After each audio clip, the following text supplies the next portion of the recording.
어제 밤에 제가 무슨 제보를 하나 받았어요. 결정적인 거는 권성동 원내대표가 탄핵은 못 막는다. 예.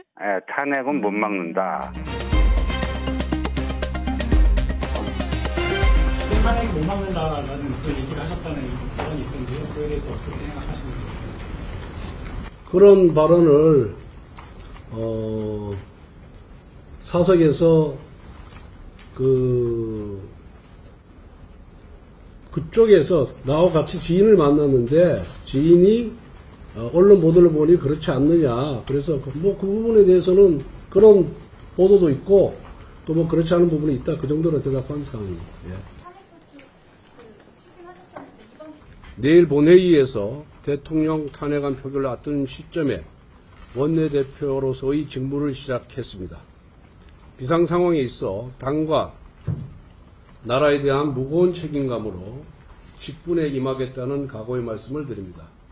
우선 탄핵안 표결에 관한 당론에 대해서는 내일 우총에서 108명의 의원들의 뜻을 모아 최종 결정하겠다는 말씀을 드립니다.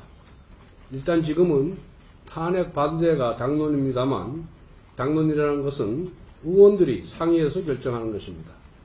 허심탄회하게 의견을 나누고 신중하게 결정을 내리겠습니다.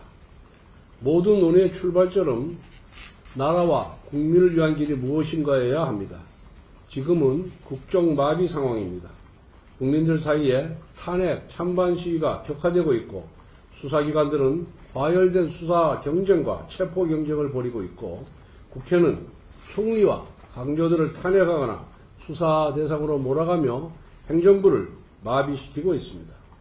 작금의 국정 혼란을 질서 있게 수습하고 대내적인 충격을 최소화하는 데 집중하는 것이 당과 국회의 최우선 과제라고 생각합니다. 이 과정에서 국민의 불안감을 최소화할 수 있도록 당을 조속히 안정시키는 것이 원내대표로서 제가 짊어진 책무라고 생각합니다. 탄핵에 관한 표결 역시 국정안전과 국민불안 해소를 최우선의 기준으로 내려져야 합니다. 이런 상태가 지속된다면 당장 내일 탄핵이 가결되든 아니면 부결되든 사회적 혼란은 심화될 수밖에 없습니다. 내일보다 중요한 것은 내일 이후입니다.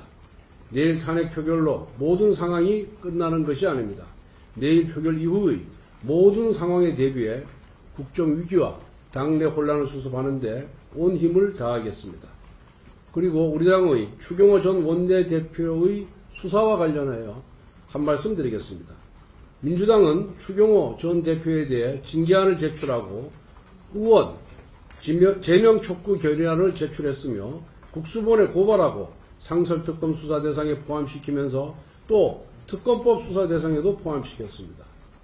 그동안 민주당이 이재명 대표를 수사한 검사들을 상대로 탄핵과 청문회를 남발하면서 사람을 겁박했던 전형적인 수법을 이제 국민의힘 국회의원들에게 가하기 시작한 것입니다. 원내대표를 시작으로 국민의힘 전체를 내란 공범으로 몰아가기 위한 민주당의 악랄한 여론 호도 수법을 강력히 규탄합니다. 경찰에 대해서도 깊은 유감을 표명합니다. 12월 11일 언론 단독 보도로 전일, 즉 10일이죠. 추경호 전 대표를 소환 통보했다고 하였는데 정작 추경호 전 대표 측에서는 이런 소식을 언론 보도를 통해 처음 접했습니다. 직접 통보도 아니고 우편으로 통보했다고 합니다.